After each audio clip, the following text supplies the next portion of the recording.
नमो भगवते वासुदेवाय. तर आपण श्रीमद भागवत महापुराण पाहत आहोत आणि त्यातील हा आपला 7वा स्कंद. 7व्या स्कंदातील अध्याय 10वा.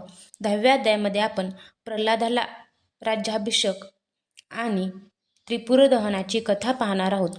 नारद म्हणतात, वयाने लहान असून सुद्धा प्रल्हादाने जाणले की सर्व वर हे भक्तीमध्ये विघ्न आणणारे आहेत. म्हणून स्मित करीत तो भगवंतांना म्हणाला. प्रल्हाद म्हणाला, प्रभो, मी जन्मतच विषय भोगात आसक्त झालेलो आहे. आता पुन्हा मला या वरांच्या लोभात पाडू नका. त्या भोगांच्या संगाला भिवून व त्यांचा वीट येऊन मुक्तीच्या अभिलाषेनेच मी आपल्याला शरण आलो आहे. भगवन, माझ्यामध्ये भक्तांची लक्षणे आहेत की नाहीत हे जाणून घेण्यासाठी आपण आपल्या भक्ताला वरदान मागण्याची प्रेरणा दिली आहे. हे विषय भोग हृदयाची अज्ञानाची गाठ अधिकच मजबूत करणारे आणि जन्ममृत्यूचे कारण आहेत. हे जगद्गुरो, या बाबतीत परीक्षा पाहण्याशिवाय दुसरे काही दिसत नाही. कारण आपण दयाळू आहात. जो सेवक आपल्याकडून वर इच्छितो तो सेवक नसून व्यापारी होय. जो स्वामींकडून आपल्या कामनांची पूर्तता करून घेऊ इच्छितो तो सेवक नव्हे, आणि जो त्याच्यावर सत्ता गाजवण्यासाठी त्याच्या कामना पूर्ण करतो तो स्वामी नव्हे. मी आपला निष्काम सेवक आहे आणि आपण माझे निरपेक्ष स्वामी आहात. राजा आणि सेवक यांचा कारण परत्वे जसा स्वामी सेवक असा संबंध असतो तसा तर तुमचा व माझा संबंध नाही. हे वर देणाऱ्यांचे शिरोमणी स्वामी, मी मागेन तो वर आपण मला देऊ इच्छित असाल तर माझ्या हृदयात कोणत्याही कामनेने बीज अंकुरित होऊ नये. हा वर द्या. हृदयामध्ये कोणत्याही कामनेचा उदय होताच इंद्रिय, मन, प्राण, देह, धर्म, धैर्य, बुद्धी, लज्जा, लक्ष्मी, तेज, स्मृती आणि सत्य ही सर्व नष्ट होतात. हे कमलनयना, ज्यावेळी मनुष्य आपल्या हृदयात घर करून राहिलेल्या कामनांचा त्याग करतो त्यावेळी तो भगवत स्वरूपाला प्राप्त होतो. भगवन, आपल्याला नमस्कार असो. आपण सर्वांच्या हृदयात विराजमान असलेले उदार व स्वतः परब्रह्म परमात्मा आहात. अद्भुत नृसिंह रूपधारी श्रीहरींच्या चरणांना मी नमस्कार करतो. नृसिंह म्हणाले, तुझ्यासारखे माझे अनन्य भक्त आणि किंवा परलोकातील कोणत्याही वस्तूंची काहीही इच्छा करीत नाहीत. तरीसुद्धा एक मन्वंतरापर्यंत तू दैत्यधिपातींचे सर्व विषय भोग. सर्व प्राण्यांच्या हृदयामध्ये यज्ञभोक्ता ईश्वर एकटा मीच आहे. त्या माझी तू आपल्या हृदयात स्थापना कर आणि तुला प्रिय असणाऱ्या माझ्या कथा ऐकत माझीच आराधना कर. आणि अशा प्रकारे आपल्या प्रारब्ध कर्मांचा क्षय कर. भोगांच्याद्वारे पुण्यकर्मांचे फळ आणि निष्काम कर्मांनी पापांचा नाश करून देवलोकांनी सुद्धा गावी अशी पवित्र कीर्ती जगात पसरून योग्य वेळी शरीराचा त्याग करून बंधनातून मुक्त होऊन तू माझ्याकडे येशील. तू केलेल्या माझ्या या स्तुतीचे जो मनुष्य संकीर्तन करील आणि त्यावेळी माझे आणि तुझे स्मरण सुद्धा राहील तो कर्मबंधनातून मुक्त होईल. प्रल्हाद म्हणाला, महेश्वरा, आपण वर देणाऱ्यांचे स्वामी आहात. आपल्याकडे मी आणखी एक वर मागतो. आपले ईश्वरी तेज आणि शक्तिमान चराचर गुरु असलेल्या आपणास माझ्या पित्याने जाणून न घेता आपली निंदा केली. या विष्णूने आपल्या भावाला मारले अशा खोट्या कल्पनेने माझे वडील क्रोधावेग आवरू शकले नाहीत. म्हणूनच त्यांनी आपला भक्त असल्याकारणाने माझ्याशीही द्रोह केला. हे दीनबंधो, आपली दृष्टी पडताच जरी ते पवित्र झाले असले तरीसुद्धा मी आपणास प्रार्थना करतो की सहज नाश न पावणाऱ्या दुस्तर दोषांपासून माझे वडील शुद्ध व्हावे. मी श्री भगवान म्हणाले, हे निष्पाप प्रल्हादा, तुझे वडील त्यांच्या 21 पिढ्यातील पितरांसह पवित्र झाले.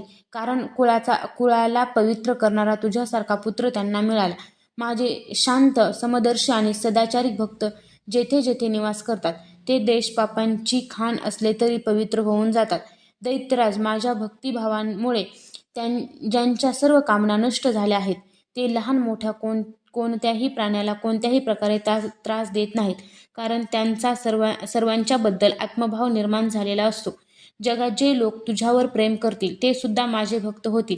माझ्या सर्व भक्तांचा तू आदर्श आहेस. माझ्या शरीराचा स्पर्श झाल्याने तुझे वडील पूर्णपणे पवित्र झाले असले तरी तू त्यांची आप्तेष्टी कर. तुझ्यासारख्या मुलांमुळेच त्यांना उत्तम लोकांची प्राप्ती होईल. वत्सा, तू आपल्या पित्यांच्या गादीवर बस आणि वेदज्ञ मुनींच्या आज्ञेनुसार माझ्या ठिकाणी मन ठेवून आणि मला शरण येऊन माझ्या सेवेसाठीच आपली सर्व कर्मे कर. नारद म्हणतात, युधिष्ठिरा, भगवंताच्या आज्ञेनुसार प्रल्हादाने आपल्या पित्यांचे क्रियाकर्म केले. त्यानंतर श्रेष्ठ ब्राह्मणांनी त्याचा त्याला राज्याभिषेक केला. त्याचवेळी देव, ऋषी इत्यादींसह ब्रह्मदेवांनी भगवान नृसिंह प्रसन्न वदन आहेत असे पाहून पवित्र वचनांनी त्यांची स्तुती करून त्यांना म्हटले. ब्रह्मदेव म्हणाले, हे देवांच्या आराध्य देवता, आपण सर्वांतर्यामी जीवांचे पालन करते आणि सर्वांचे पूर्वज आहात. हा पापी दैत्य लोकांना फार त्रास देत असे. आपण याला मारलेत ही फार चांगली गोष्ट झाली. मी याला वर दिला होता की माझ्या सृष्टीतील कोणताच प्राणी तुझा वध करू शकणार नाही. त्यामुळे तो मस्तवाल झाला होता. तपश्चर्या, योग आणि बळ यांच्या योगे उच्छृंखल होऊन याने सर्व वेद विधीचा उच्छेद करून टाकला होता.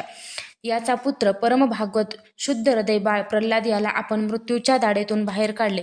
हे याचे सौभाग्य आहे. तो आता आपल्याला शरण आला आहे. ही सुद्धा मोठी आनंदाची गोष्ट आहे.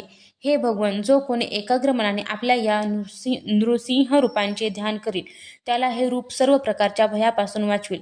एवढेच काय, मारण्याच्या इच्छेने आलेल्या मृत्यूपासून सुद्धा वाचवेल.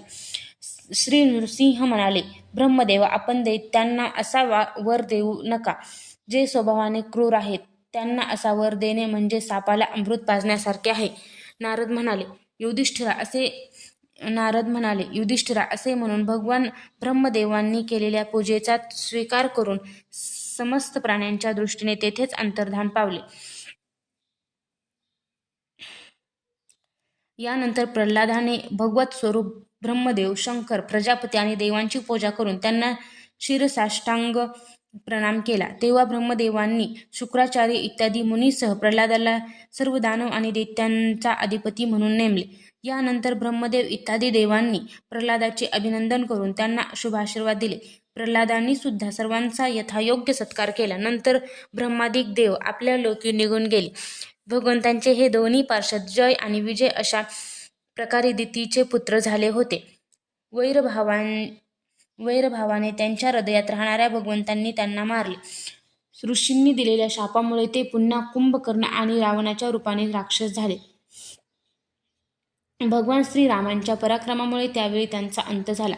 युद्धामध्ये भगवान रामांच्या बाणांनी त्यांचे हृदय विदीर्ण झाले. तेथेही पडल्या पूर्वजन्मीप्रमाणे भगवंताचे स्मरण करीत करीत त्यांनी आपले शरीर सोडले. तेच आता या योगामध्ये शिशुपाल आणि दंतवक्त्राच्या रूपाने जन्माला आले होते. भगवंतांशी वैरभाव ठेवल्यामुळे तुझ्यासमोरच ते त्यांच्यामध्ये समावून गेले. ज्याप्रमाणे गांधील माशीने पकडलेली अळी भीतीमुळे तिच्यासारखीच होते, त्याप्रमाणे श्रीकृष्णांशी शत्रुत्व करणारे सर्व राजे अंतसमयी त्यांचे स्मरण केल्याने पूर्वी केलेल्या पापांपासून मुक्त होऊन तद्रूप झाले. ज्याप्रमाणे भगवंताचे प्रिय भक्त आपल्या भेदभावविरहित अनन्य भक्तीने भगवत स्वरूपाची प्राप्ती करून घेतात, त्याचप्रमाणे शिशुपाल इत्यादी राजे सुद्धा भगवंताच्या वैरभाव युक्त अनन्य चिंतनाने भगवंतांच्या सारूप्याला प्राप्त झाले. भगवंतांचा द्वेष करणाऱ्या शिशुपाल इत्यादींना त्यांच्या सारूप्याची प्राप्ती कशी झाली हे तू मला विचारले होतेस. त्याचे उत्तर मी तुला दिले. ब्रह्मदेव परमात्मा श्रीकृष्णांचे हे परमपवित्र अवतार चरित्र आहे. दोन्ही आदिदैत्यांच्या वधाचे यामध्ये वर्णन आहे. या प्रसंगामध्ये भगवंताचा परमभक्त प्रल्हाद याचे चरित्र, भक्ती, ज्ञान, वैराग्य तसेच विश्वाची उत्पत्ती, स्थिती आणि प्रलयाचे स्वामी असलेल्या श्रीहरींचे यथार्थ स्वरूप तसेच त्यांचे दिव्य गुण व लीलांचे वर्णन आहे. देव आणि दैत्य यांचा उच्च नीच पदामध्ये कालक्रमानुसार जे महान परिवर्तन होते त्याचेही निरूपण या आख्यानामध्ये केले गेले आहे. ज्याच्याद्वारे भगवंतांची प्राप्ती होते त्या भगवत धर्मांचे सुद्धा वर्णन या आख्यानात आहे. अध्यात्मासंबंधी ही सर्व वर्णन यात आहे. भगवंताच्या पराक्रमांनी परिपूर्ण अशा या पवित्र आख्यानांचे जो कोणी श्रद्धेने कीर्तन आणि श्रवण करतो तो कर्मबंधनातून मुक्त होतो. जो मनुष्य परमपुरुष परमात्म्याची ही नृसिंह लीला सेनापतींच्या सह हिरण्यकशिपूचा वध आणि संत शिरोमणी प्रल्हादाचा पवित्र प्रभाव एकाग्र मनाने वाचतो आणि ऐकतो त्याला भगवंताचे अभयपद जे वैकुंठ त्याची प्राप्ती होते. या मनुष्य लोकात तुमचे भाग्य मला फार मोठे आहे, कारण तुमच्या घरी साक्षात परब्रह्म मनुष्य रूपात गुप्त रूपाने निवास करते. म्हणूनच साऱ्या जगाला पवित्र करणारे ऋषी मुनी त्यांचे दर्शन घेण्यासाठी तुमच्याकडे येत असतात. महापुरुष नेहमी ज्यांच्या शोधात असतात, जे माया लेशविरहित परमशांत परमानंद नंदानुभाव स्वरूप परब्रह्म आहेत. तेच श्री कृष्ण तुमचे प्रिय हितैषी मामी भाऊ पूज्य आज्ञाधारक गुरु आणि स्वतः आत्मा आहे. शंकर ब्रह्मदेव इत्यादी सुद्धा आपली बुद्धी पणाला लावूनही ज्यांचे खरेखुरे वर्णन करू शकले नाहीत त्यांची आम्ही मौन भक्ती आणि संयम यांनीच पूजा करतो. आमच्या या पूजेचा स्वीकार करून भक्त वत्सल भगवान आमच्यावर प्रसन्न होत. युधिष्ठिरा, पूर्वी एकदा मोठ्या मायावी मयासुराने रुद्रदेवांच्या कीर्तीला कलंक लावला. तेव्हा याच भगवान श्रीकृष्णांनी पुन्हा त्यांच्या यशाचे रक्षण आणि विस्तार केला होता. राजाने विचारले, नारद मुने, मय दानवाने कोणत्या कार्यामध्ये जगदीश्वर रुद्रदेवांचे यश नष्ट केले होते आणि भगवान श्रीकृष्णाने कोणत्या प्रकारे त्यांच्या यशाचे रक्षण केले? नारद म्हणाले, याच भगवान कृष्णाकडून शक्ती प्राप्त करून घेऊन एकदा देवांनी युद्धामध्ये असुरांना जिंकले होते. त्यावेळी मायावी असुरांचे परमगुरु मय दानवाला शरण गेले. शक्तिशाली मयासुराने सोने, चांदी आणि लोखंड याची 3 नगरे निर्माण केली. ती इतकी विलक्षण होती की त्यांचे येणे जाणे समजून येत नसे. त्यात अपरिमित युद्ध सामग्री भरलेली होती. युधिष्ठिरा, दैत्य सेनापतींच्या मनात 3ही लोक आणि त्यांचे लोकपती यांच्याविषयी पूर्वीचा वैरभाव होताच. आता त्याची आठवण येऊन त्या 3 विमानांच्या द्वारा त्यात लपून बसून ते सर्वांचा नाश करू लागले. तेव्हा लोकपालांसह सर्व प्रजा भगवान शंकरांना शरण गेली आणि त्यांना प्रार्थना केली की, प्रभो, त्रिपुरात राहणाऱ्या असुरांनी आमचा नाश करण्याचे ठरविले आहे. आम्ही आपले आहोत, म्हणून देवाधिदेवा आमचे रक्षण करा. त्यांची प्रार्थना ऐकून भगवान शंकर करुणेने देवांना म्हणाले, भिवू नका. नंतर त्यांनी धनुष्याला बाण लावून 3ही नगरावर सोडला. त्यांच्या या बाणातून सूर्यमंडलातून निघणाऱ्या किरणांप्रमाणे इतर अनेक बाण बाहेर पडले. त्यातून आगीचे जणू काही लोळ येत होते. त्यामुळे ती नगरे नाहीशी झाली. त्या बाणांच्या केवळ स्पर्शाने नगरातील सर्वजण निष्प्राण होऊन पडले.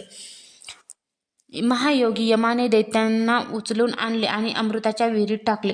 त्या शुद्ध अमृत रसाचा स्पर्श होताच असुरांचे शरीर अत्यंत तेजस्वी आणि वज्राप्रमाणे सदृढ झाले.